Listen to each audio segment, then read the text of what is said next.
점심 맛있게 드셨습니까? 네. 우리 좌우에 계시는 성도님들과 이렇게 인사하겠습니다. 샬롬. 네, 평안하십시오, 여러분. 오늘 오후 예배에 나오신 우리 성도님들, 하나님의 은혜와 평강이 여러분의 삶 속에 가득하시기를 축원드립니다. 여러분, 모든 인생이 바라는 한 가지 소원이 사실 이 평안 아닙니까?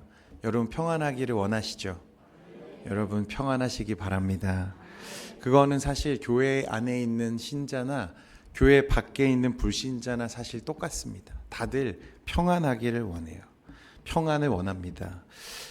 그렇기 때문에 사실 교회 다니는 사람들이 교회 다니지 않는 사람들보다 사실 한 가지 더 기대감을 갖게 되는 게 있어요. 무슨 기대인가 하면 내가 예수님을 진실하게 믿고 주님의 뜻대로 순종하며 살아가면 내 인생의 길에는 내 삶을 위태롭게 하는 파도나 폭풍은 누가 막아주시겠지?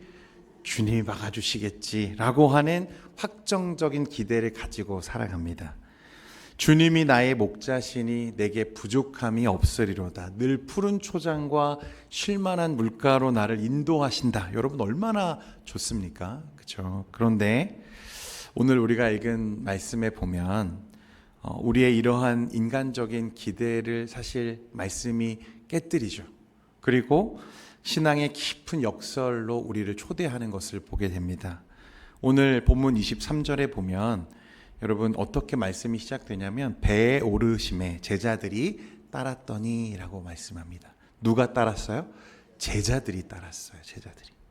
지금 예수님과 함께 배를 타고 있는 사람들은 사실 예수님을 위해서 자신의 모든 기득권과 인간적인 삶의 우선순위까지 다 내려놓고 주님을 위해 내 삶을 드리겠습니다 라고 결단했던 진실한 제자들이죠. 주님의 부르심에 순종해서 기꺼이 헌신하고 또 그 헌신의 배 위에 올라탄 사람들입니다. 그런데 그 순종의 항해 또 헌신의 삶 속에 무엇이 그들을 기다리고 있냐면 순풍이 아니라 축복과 형통이 아니라 그 배를 그 인생을 집어삼킬 것 같은 광풍이 그들을 기다리고 있었다는 거예요. 여러분 예수님이 가시는 곳마다 사람들이 막 구름대처럼 몰려들었습니다. 예수님은 지체하는 것이 싫으셔서 무리를 피해서 호수 반대편으로 건너가고자 하셨어요. 그래서 배를 타고 출발했는데 오늘 24절에 보면 바다에 큰 놀이 일어났다는 거예요. 그러니까 그 배 위에 제자들도 타고 있고 예수님도 타고 있는데 여러분 무슨 일이 일어났어요? 파도가 치고 바람이 불고 큰 놀이 일어났다는 거예요. 마가복음이나 누가복음 같은 다른 이제 복음서 말씀에 보면 이것을 큰 광풍이다 이렇게 표현합니다. 24절 말씀에 보니까 바다에 큰 놀이 일어나 배가 물결에 덮이게 되었음에 예수께서는 주무시는지라 했습니다. 그러니까 바다에 막 폭풍이 치고 바람이 부는데 예수님은 어떻게 하고 계세요? 주무시고 계세요. 얼마나 피곤하셨는지 배가 뒤집힐 것 같은 그런 상황에도 예수님은 고이 주무시고 계셨다는 거예요. 여러분 오늘 이 말씀을 좀 이해하려면 좀 배경을 좀 아셔야 되는데 여러분 갈릴리 호수는 사실 바다가 아닙니다. 성경에는 계속 여기를 뭐라고 말해요? 바다라고 말해요. 근데 왜 바다라고 부르냐? 사실은 이유가 있어요. 호수 가로가 8마일, 그러니까 세로가 13마일입니다. 13마일.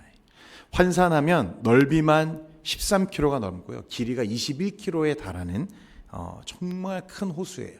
여러분 우리 한강의 폭이 한 1km 정도 된다고 하잖아요. 그래서 되는 데도 있고 안 되는 곳도 있는데 여러분 그렇게 환산하면 갈릴리 호수는 어떻게 보이는 거예요? 정말 바다처럼 보이는 거예요. 그렇게 큰 곳입니다. 지리적으로 볼 때 이 갈릴리 지역은요 사실 해수면보다 약 200m 정도 지대가 낮다고 해요. 그래서 평소에는 날씨가 대체로 평온하고 파도도 없고 잔잔합니다. 고기를 잡거나 배를 타고 이동하기에 참 좋은 환경이라는 거죠. 그런데 지대가 낮다 보니까 가끔씩 높은 골짜기에서부터 차가운 바람이 한 번씩 몰아쳐서 내려올 때가 있는데 그렇게 되면 이 바람이 호수의 따뜻한 공기와 부딪히면서 거센 파도를 일으키는 광풍이 되는 그런 경우가 종종 있다는 거예요. 문제는 뭐냐면요, 이 폭풍이 전조 증상이 없어요. 요즘처럼 일기예보가 잘 되어 있어가지고 오늘 비가 옵니다, 안 옵니다 예측할 수 있는 그런 시대가 아니잖아요. 그러니까 이 광풍은 그곳에서 나고 자란 사람들조차도 예측이 안 되는 굉장히 갑작스럽게 일어나는 변수인 거예요. 시기와 계절에 상관없이 갑자기 불어닥치는 바람. 여러분 아시는 것처럼 지금 배에 타고 있는 제자들 중 상당수는 평생을 이 갈릴리 바다에서 고기를 잡아오며 살아온 어부들이 있어요. 베테랑이죠. 지역의 특징과 환경을 누구보다 잘 아는 사람들이에요. 그런데도 불구하고 이 사람들은 갑자기 일어나는 돌풍에 대처할 수도 없고 예측할 수도 없었다는 것입니다. 예수님이 타신 배를 제가 주석을 통해 좀 찾아보니까 그렇게 큰 배도 아니에요. 당시 갈릴리 호수에서 고기를 잡거나 이동수단으로 쓰던 배는요, 기껏해야 10명에서 15명 정도가 탈 수 있는 그런 작은 나무배입니다. 이 작은 목조 배가 끝이 보이지 않는 갈릴리 호수 한가운데에서 폭풍을 만났다. 곧 배가 뒤집어질 것 같고 바닷물이 들이쳐서 침몰할 것 같은 그런 위급한 상황이 지금 전개되고 있는 것입니다. 이게 오늘 예수님과 함께 헌신의 배에 올라탄 제자들이 겪고 있는 상황이에요. 우리들의 기대는 예수님과 함께하면 이런 위기가 없어야 되잖아요. 내가 예수님과 동행하는 삶을 살면 그런 어려움이 나에게 없어야 되는 것 아니냐, 이렇게 생각하기 쉬운데, 여러분 말씀에는 제자들이 예수님과 함께한 그 배 위에서 이런 위기를 만난다는 거예요. 여러분 우리 인생에도 그런 광풍이 한 번씩 몰아칠 때가 있어요. 예측이 불가능하고 도무지 내 힘으로 손쓸 수 없는 위기가 닥쳐올 때가 있습니다. 어떤 분들은 사업이 잘 번창하다가 하루아침에 부도가 나서 정말 어려움을 겪기도 하고, 또 가장 믿었던 사람에게 배신을 당하거나 사기를 당해서 살아갈 힘과 의욕을 전부 잃어버리는 분도 계시고, 어려운 시기를 잘 극복하고 이제는 좀 살만한가 했더니 중한 질병이 찾아와서 또 무너지게 되는 그런 인생의 파도를 만나는 사람들이 참 많다는 거예요.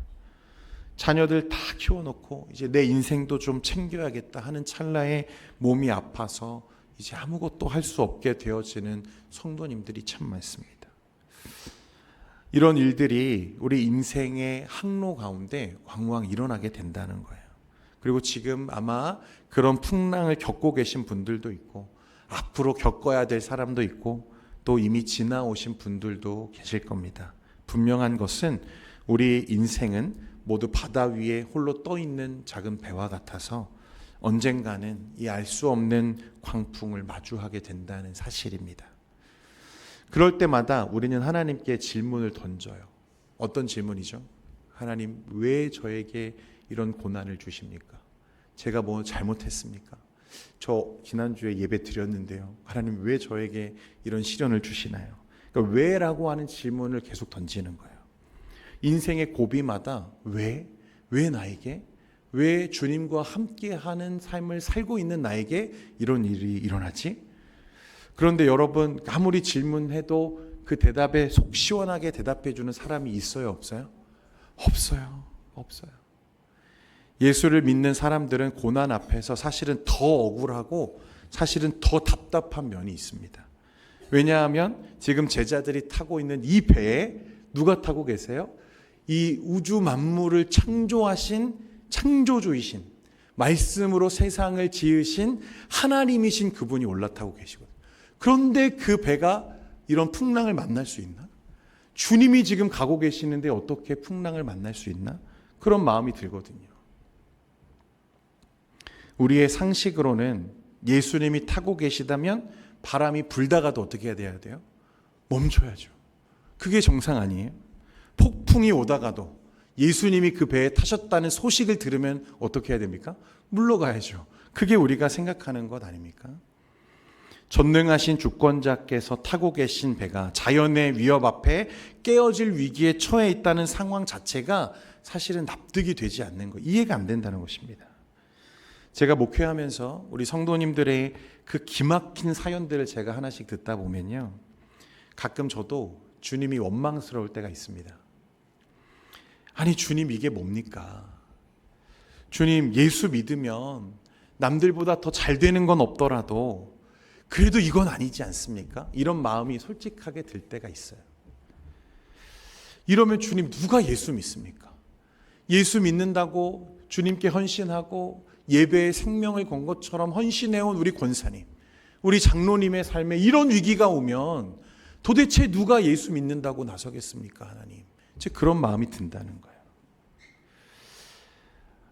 여러분, 그래서 실제로 예수를 믿고 난 후에도 사실 살아보면 우리의 삶에 위기가 오고 헌신해도 내 일이 잘 풀리지 않는 경우가 사실은 허다하게 많은 거죠. 그렇게 우리 뜻대로 되지 않는다는 것을 너무나 잘 압니다. 여러분, 성경에 보면 고난하면 떠오르는 대표적인 인물이 하나 있어요. 누구죠? 욥이죠. 욥. 여러분들 잘 아시죠? 당대 의인이라 하나님이 친히 인정해 주셨던 욥에게도 고난이 찾아와요. 여러분, 말로 다 할 수가 없죠. 전 재산이 갑자기 하루아침에 거품이 되어 사라지고 자녀들이 하루아침에 건물에 깔려서 생명을 잃게 되는, 여러분 인생이 겪을 수 있는 모든 고난이 한꺼번에 쏟아지는 그 욥에게, 그리고 자신의 몸에도 결국에는 질병이 생기고 그 몸에, 온몸에 난 종기가 가려워서 기왓장으로 피가 나도록 긁으면서 그래도 하나님을 원망하지 않았던 욥이었어요. 그때 욥에게 친구들이 찾아와서 이런저런 막 이야기들을 합니다. 야, 욥아, 하나님이 이유 없이 너에게 그런 고난을 주시지 않을 거야. 분명히 네가 알지 못하는데 지은 죄가 있어서 하나님이 그 죄 때문에 그렇게 하신 걸 거야. 저마다 막 이렇다 저렇다 합리적인 이유와 납득할 수 있을 것 같은 그런 이야기들을 막 꺼내놔요. 그러나 성경을 보면 하나님은 친구들의 이야기에 진노하세요. 그 말이 정당하지 못하다는 거예요. 그러니까 이 세상 그 누구도 욥이 당하고 있는 그 고난에 대해서 왜 그런 의인이 고난을 겪게 되지? 왜 그런 의로운 사람이 이런 어려움을 겪게 되지? 그 질문에 답을 할 수 있다 없다? 없다는 것입니다. 아무도 할 수 없다는 거예요. 우리 인생도 마찬가지예요.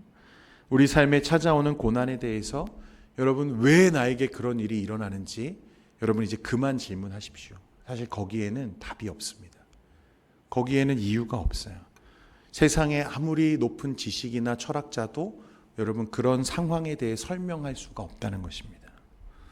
오늘 말씀에도 보면, 그 말씀 자세히 보면 예수님과 함께 배에 올라탄 제자들이 왜 그런 풍랑을 만나게 됐는지 설명하지 않습니다. 그러나 딱 하나를 보여줘요. 뭐냐면 그 위에 누가 주무시고 계시더라? 예수님이 주무시고 계시더라.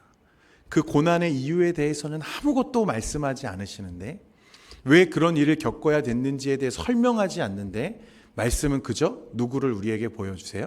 예수님을 보여주세요. 24절 말씀인데요. 우리 같이 한번 읽겠습니다. 24절입니다. 시작. 바다에 큰 놀이 일어나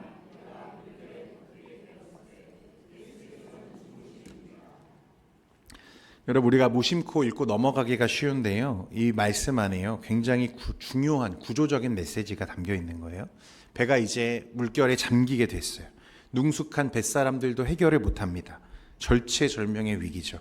그런데 지금 이 상황이 얼마나 심각한지 설명하려고 하지 않고 오히려 이 저자는 오직 그 배 위에서 태평하게, 저희가 앞에서 샬롬 인사했는데 말 그대로 평안하게 잠을 주무시고 계시는 예수님의 모습을 우리에게 보여주는 거예요. 보여주는 거. 상황과는 전혀 상관없이 너무나 고요하게 잠을 주무시고 계시는, 성경은 미친 듯이 요동치는 상황이 아니라 지금 누구를 우리에게 보라고 말씀하시는 거예요? 예수님을 보라는 거예요. 예수님. 그러니까 우리가 우리의 인생에 찾아오는 그 광풍이 몰아치는 그 순간에 왜 나에게 이런 일이 일어나는 거야를 물을 게 아니라, 여러분 우리 인생의 배 위에 예수님이 지금 평안히 서 계시다는 것을 볼 수 있어야 된다는 걸 말하는 것입니다. 여러분, 누가 여러분들과 함께하고 계세요? 믿으십니까? 네, 이게 보여야 된다는 것입니다. 우리는 늘 상황을 보죠. 상황에 압도되고 집어삼켜져집니다. 파도가 치고 풍랑이 일고 위기가 찾아오면 그런 상황에 함몰되어서 두려워하기 시작해요. 왜 이런 일이 일어나는지 자꾸 그 상황에 대해서 질문합니다.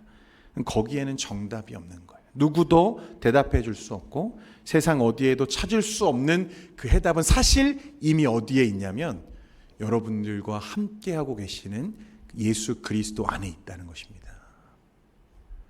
구약 성경을 잘 아시는 분들은요, 이 풍랑이 일어난 상황에 배 안에서 잠을 주무시는 예수님을 볼 때 누가 또 떠오르게 되냐면 요나 선지자를 떠올리게 됩니다. 하나님의 낯을 피해서 다시스로 도망하던 요나가 이 배에서 뭘 만나죠? 폭풍을 만나요. 난리가 나요. 사공들은 살려고 짐을 다 바다에 던지고 발버둥 치는데 절망의 위기 가운데 자기와는 전혀 상관없다는 듯이 요나 선지자는 어떻게 하고 있었어요? 배 밑에서 자고 있었어요. 배가 뒤집히든 말든 평안했다는 거예요. 여러분, 오늘 이 배 위에서 잠을 주무시는 예수님의 모습과 굉장히 흡사하죠. 실제로 예수님은 무리들이 표적을 구했을 때 뭐라고 대답하시냐면 스스로를 요나와 연결하셔서 말씀하세요. 요나의 표적밖에는 너희에게 내가 보일 것이 없다. 그렇게 말씀하시죠. 요나가 폭풍을 만나 바다에 던져지고 물고기 뱃속에 들어갔다가 사흘 만에 다시 살아나온 사건을 통해서 예수님은 스스로 예수님이 지시게 될 십자가의 죽음과 부활 사건을 연결시켜서 사람들에게 말씀하셨어요. 그래서 요나의 기적 밖에는 너희에게 내가 보일 게 없다. 이렇게 말씀하신 거죠. 그렇다면 오늘 마태가 제자들이 만난 이 폭풍 속에서 주무시는 예수님을 묘사하고 있는, 주무시고 계시는 모습을 묘사하는 의도가 무엇이겠습니까?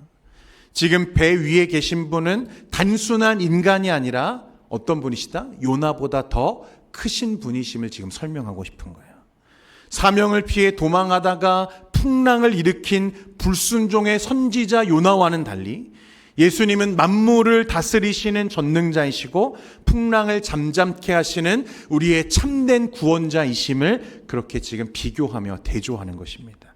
아무리 거센 자연의 위력이라도 아버지의 뜻에 온전히 순종하시는 하나님의 아들의 깊은 평안을 흔들어 깨울 수 없다는 것을 우리에게 보여주는 거예요. 그러니까 그 배 위에서 평안히 주무시는 예수님을 우리가 바라보는 동안에는 여러분, 우리도 무엇을 누릴 수 있어야 돼요?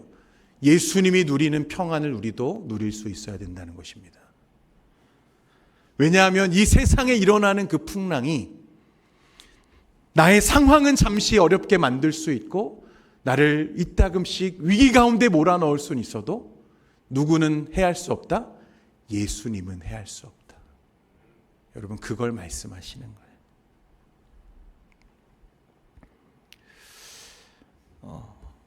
앞에서도 말씀드렸지만 우리 성도님들의 그 사연들을 제가 신방하면서 듣게 될 때 목사인 저도 입이 있지만 말할 수 없을 만큼의 탄식이 나올 때가 있어요. 저런 고난을 어떻게 이길 수 있을까? 어떻게 이 폭풍을 벗어날 수 있을까? 아무 말도 할 수 없을 것 같은 깊은 상실과 아픔에 우리 성도님들이 계실 때가 있습니다. 지혜를 다 짜내서 위로의 말을 건네보려고 하지만 제가 해드릴 수 있는 게 아무것도 없어서 무기력함을 느낄 때가 있어요. 그렇지만 제가 목회자로서 한 가지 분명하고 단호하게 선포할 수 있는 진리가 있습니다. 여러분, 우리 성도님들의 그 폭풍에 휩싸인 배 위에 그 고난과 말할 수 없는 탄식의 현장 가운데 세상을 창조하시고 다스리시는 요나보다 크신 주님이 지금 함께하고 계시다는 사실입니다. 여러분, 그러니까 우리 인생에 참으로 필요한 것은 내가 왜 이런 고난을 겪어야 되나, 그런 구구절절한 철학적인 설명이 아니라 우리 인생을 책임지시고 구원하실 인격자 되시는 단 한 분 예수 그리스도가 필요한 줄 믿으시기를 바랍니다. 여러분, 다시 본론으로 돌아와서요, 제자들과 예수님의 대화를 보십시오. 제자들이 공포를 못 이기고 예수님을 흔들어 깨웠습니다. 주여 구원하소서, 우리가 죽겠나이다. 자신의 모든 경험과 능력이 아무 소용없다는 것을 깨닫고 나서 두 손 두 발 들고 주님을 깨우기 시작합니다. 그리고 비로소 주님의 일하심을 기대하기 시작하죠. 일어나신 예수님께서 뭐라고 말씀하시냐면 26절 말씀에 예수께서 이르시되 어찌하여 무서워하느냐 믿음이 작은 자들아 하시고 곧 일어나사 바람과 바다를 꾸짖으시니 아주 잔잔하게 되거늘. 마태복음에 보면 예수님이 믿음이 작다라는 표현을 총 4번 사용하셨는데요. 놀랍게도 모두 누구에게 하신 말씀이냐면 제자들을 향해서 하신 말씀. 믿음이 작은 자들아 어찌하여 두려워하느냐. 오병이어의 기적을 보고 눈앞에서 죽은 자가 살아나고 귀신이 쫓겨나는, 여러분 이런 일들은 누구만 하실 수 있는 거예요? 하나님만이 하실 수 있는 거예요. 그러니까 그런 일들을 매일같이 반복해서 일으키시는 예수님은 누구세요? 하나님이세요. 예수님의 사역 내내 그것을 경험했잖아요. 그런데 그들은 여전히 두려워요. 여전히 깨닫지 못하는 거예요. 상황과 현실의 문제 앞에 또 넘어지고 배 위에서 지금 누가 타고 계시는지 알지 못하고 있더라는 것입니다. 여러분 그런데 그래서 풍랑이 있는 거예요. 그래서 바람이 부는 것입니다. 파도가 치는 거예요. 여러분 우리가 금광에서 금을 캐면 모르는 사람들은 금광에서 막 금덩어리가 나오는 줄 아시더라고요. 그런데 사실은 그게 아니죠. 여러분 금광에서 광부들이 캐내에 나오는 것은 뭐예요? 그냥 돌멩이에요. 돌멩이. 그냥 광물일 뿐이에요. 광석. 그런데 그것을 가져다가 용광로에 집어넣고 약품을 처리하고 나면 불순물이 하나씩 이제 제거되기 시작해요. 공정을 거치는 거죠. 그리고 나서 마지막에 남는 게 뭐예요? 순금이에요. 순금. 금만 남는 거예요. 여러분 이게 믿음과 똑같다는 거예요. 여러분 앞에서 고난의 삶을 살았던 욥이 뭐라고 고백합니까? 그러나 내가 가는 길을 그가 아시나니 그가 나를 단련하신 후에는 내가 무엇과 같이 순금과 같이, 예전 번역에는 정금같이 나오리라 그랬어요. 우리의 믿음이 그래요. 여러분 우리의 믿음이 사실 그만큼 작아요. 우리는 주님의 은혜를 날마다 경험하고 또 체험하면서도 그런 풍랑이 한번 불면 주님이 보여요, 안 보여요? 안 보여요. 그래서 어떻게 해요? 나 혼자 어떻게든 살아보려고 발버둥치고 짐도 갖다 버려보고 이렇게도 해보고 저렇게도 해보다가 마지막에 안 되면 어떻게 해요? 두 손 들고 누구 깨워요? 주님을 깨워요. 주님 나를 좀 구원해 주십시오. 건져 주십시오. 주님이 그러면 또 일어나서 우리에게 말씀하시죠. 믿음이 작은 자야 어찌하여 두려워하느냐. 그러나 여러분 그 모든 과정을 지나고 나면 이제 뭐가 보이기 시작합니까? 주님이 그제야 보이기 시작하는 거예요. 그래서 우리 삶에 그런 파도가 일어나고 광풍이 불기 시작하는 것입니다. 여러분 우리의 믿음이 그만큼 참 작죠. 그러나 오늘 말씀을 붙들고 여러분의 인생 가운데 주님이 단 한순간도 빠짐없이 동행하고 계심을 믿으시기를 바랍니다. 여러분 그 상황이 우리를 잠깐은 어렵게 할 수 있어도 우리의 영혼을 해할 수 없음을 믿으시기를 바라요. 그래서 주님이 평안히 그곳에 주무시고 계시다면 그걸 보면 우리도 뭘 알 수 있어요? 아, 지나가겠구나. 이 바다도 이 광풍도 조금 있으면 지나가겠구나. 여러분 안심하셔도 된다는 거예요. 오늘 이 말씀을 통해서 여러분 한 주간의 삶에 혹 그런 어려움과 위험이 있으시다면 오늘 여러분과 함께 하시는 주님을 바라볼 수 있기를 원합니다. 여러분 예수님 안에 있는 평강은 세상이 흔들 수 있는 게 아니에요. 세상이 빼앗을 수 있는 것이 아닙니다. 사도 바울이 데살로니가전서 5장에서 항상 기뻐하라, 쉬지 말고 기도하라, 범사에 감사하라 그랬습니다. 상황이 좋을 때만 기뻐하고 감사하는 것은요 누구나 할 수 있어요. 그러나 주님이 허락하신 그 폭풍의 연단을 통과하면서 불순물을 걸러내고 정금과 같은 믿음으로 서게 되어질 때 여러분 우리는 비로소 상황과 상관없이 주님 안에 있는, 그리고 주님으로만 내가 누릴 수 있는 평강으로 인하여서 항상 기뻐하는 삶을 살게 될 줄 믿습니다. 여러분 오늘 이 안에 그런 온전한 믿음이 여러분의 삶 속에 회복되기를 간절히 소망하며 이번 한 주간도 승리하는 삶 사시기를 축원드리겠습니다.